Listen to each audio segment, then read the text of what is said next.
Okay.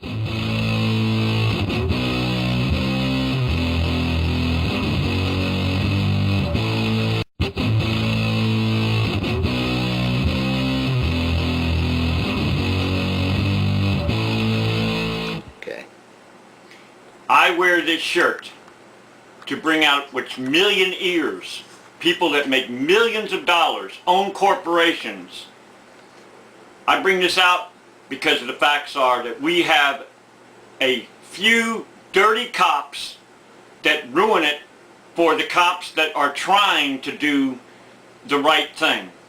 I firmly believe the cop that tries to do the right thing is not going to look for a reason to create a crime, such as disorderly conduct, loitering, prowling.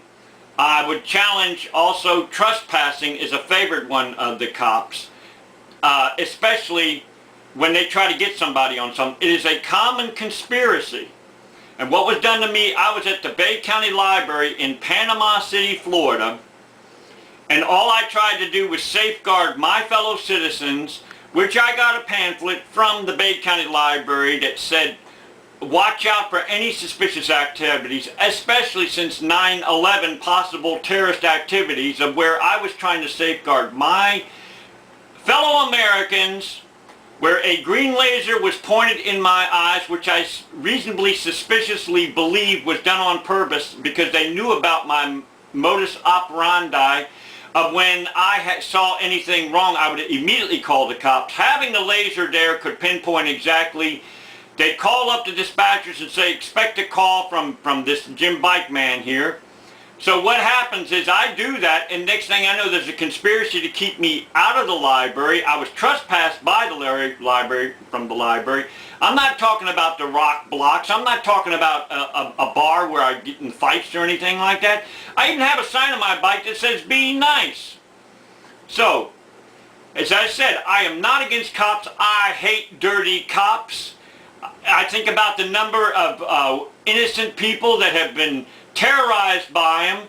On top of that, when my side was never written down, actual witnesses, character witness, physical evidence, it is clear in the Bible, Deuteronomy 19:18 through 19 of the Bible, it says, and the judges will carefully inquire, and anybody be a false accuser, they shall be punished severely.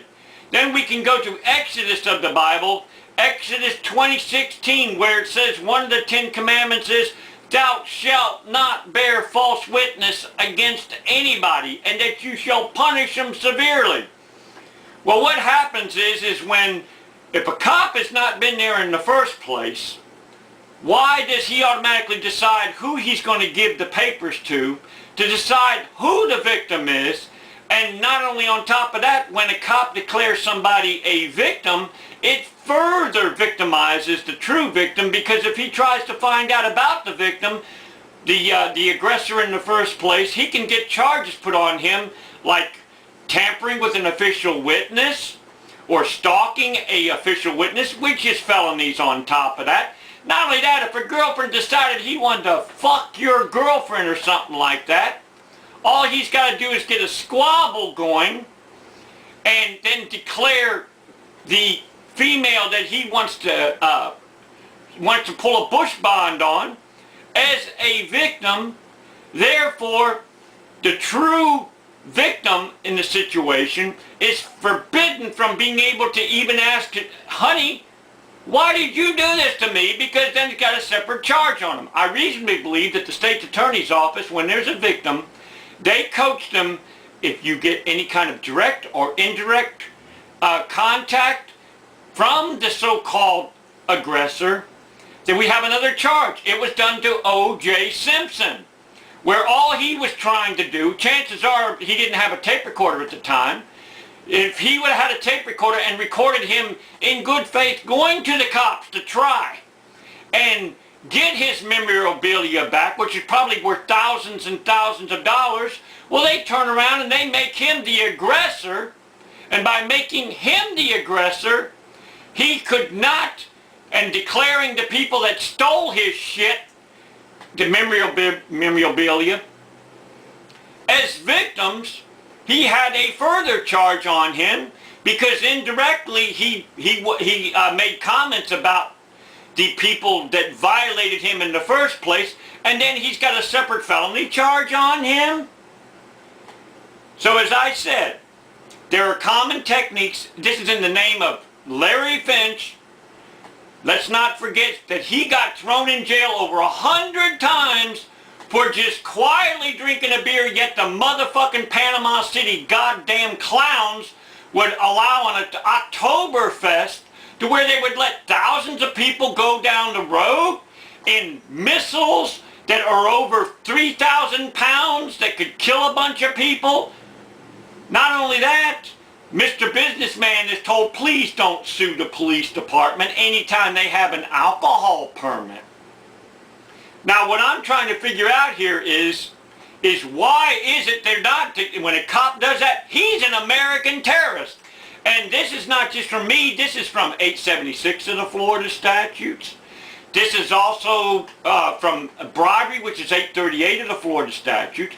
Perjury is 837 of the Florida statutes. 918 to destroy, alter, or conceal an investigation is a separate felony right there. Not only that, all public servants under 876 of the Florida statute swear an oath to support and defend the Florida Constitution, and it is a 5-year prison sentence. Not only that, if somebody voted, in their voter's registration it says, I swear to support and defend the Florida Constitution against foreign domestic enemies. How come is it we don't hear a clear definition of what a domestic enemy is? And if somebody is it possible that a domestic enemy could infiltrate and put on the cop's uniform and do terrorism as he pleases? Not only that, somebody that takes and further knocks down somebody who is already knocked down, is that the type of person that we want protecting people? And how many frogs does he stomp on in secret? And did he steal money from his mother's purse when he was young? And good moral character, what does that mean? Does that mean that they automatically blindly obey orders? The Nuremberg trials are about where the SS guards tried to get off on the fact, well, I was just obeying orders. Well, what happens when the cops are told you are ordered to shoot innocent Americans? Will they do it without asking any questions?